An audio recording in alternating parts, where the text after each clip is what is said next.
Hello guys! Welcome back ulit dito sa aking channel. So for this video, update lang po tayo kay Puzzle Farm.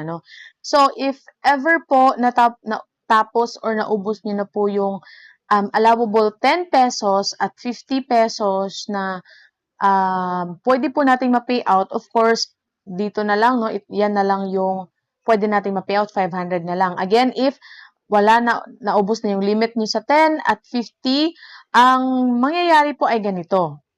So, magiging ganito na po yung mukha niya. Kasi ako, ubos na po yung 10 pesos at saka 50 pesos ko na limit. So, I tried na maglaro tapos para makuha ko yung 500. So, makikita nyo dito sa earning withdrawal history ko. Ayan, 50, 50, 50. So, ubos na yung mga 50 and 10 pesos ko, no? So, ang ginawa ko ay in-exchange ko yung 500. So, tingnan mo. Kahapon yan, no? May 2. Naabot ko na yung 500 pesos, so I exchange it. Pero, ang nangyari po ay ganito po yung makikita nyo after. Meron pong withdrawal at meron pong task.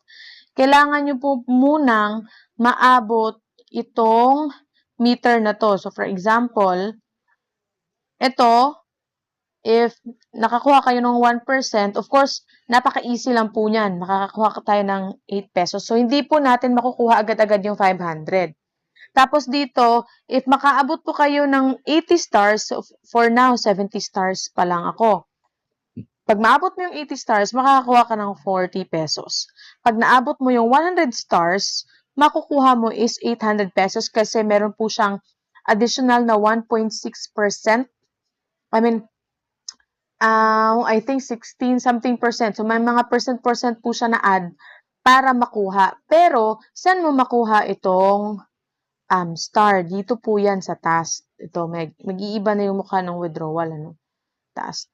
Pero kung hindi mo po siya laruin, ayaw nyo na po, ang makukuha nyo po instead of 500 is 8 pesos lang.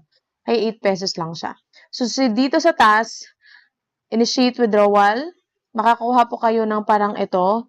Tapos, i-click nyo po yan to get stars. Makakuha ka ng 1 to 10 stars using the wand.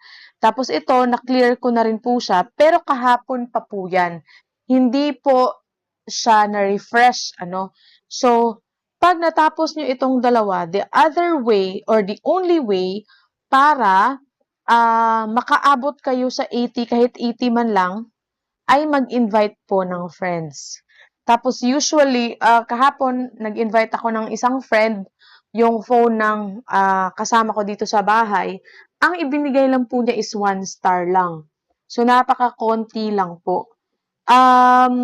Para po sa akin, kung kung naubos na yung 10 pesos at 50 pesos nyo na allowable na mag-payout sa Puzzle Farm, uninstall nyo na po yung application kasi kahit po sa akin na gumagawa ako ng video, pwede na lang po if gumagawa ka ng video, tapos marami kang views, you have a lot of mga referrals, so it's easy for you to get the 100. Pero kung wala ka pong referrals, ay napakahirap pong kunin na yung kahit 80 man lang, kahit 80, how much more si 100. So, para po sa akin, aking lang naman to, opinion ko na if naubos na yung 10 pesos at 50 pesos, ay uninstall nyo na po siya. Kahit po ako, ay i-uninstall ko na po itong game.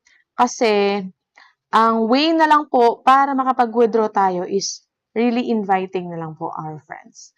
So, ganun po. Yan po yung update natin sa Puzzle Farm. So, I hope ay nakatulong po ang video na to sa mga gumagamit po ng Puzzle Farm. Maraming salamat po sa panonood and God bless po sa inyong lahat.